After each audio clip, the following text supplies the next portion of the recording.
have a spinal mobility exercise for you. And this is a really great one to do even if you don't do anything else. It should only take a few minutes.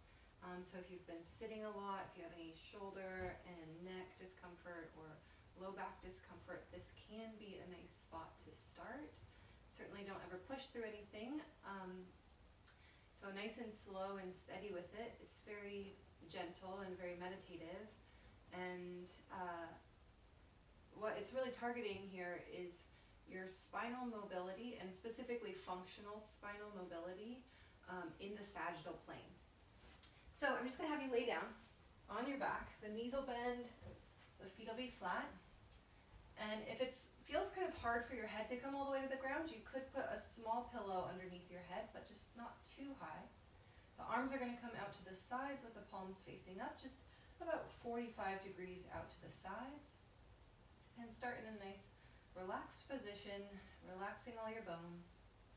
Take a breath in, and with your exhale, you're going to press your low back down into the floor so that the front of the ribs and the front of the hips come closer together. And then as you inhale, we're going to go the other way. You'll feel the ribs and the pelvis come away from each other. And exhale as you tuck your tail and flatten the low back down towards the ground. We're going back and forth, but what I want to encourage you to feel is that this movement comes up into the rib cage and even up into the neck and shoulders gently. So you're not going to force that to happen.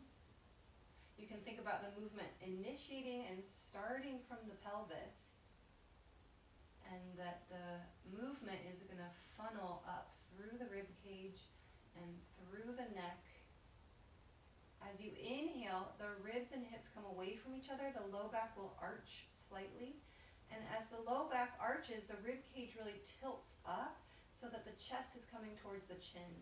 At the same time here, the chin will drop slightly towards the sternum so that the back of the neck is flattening towards the floor.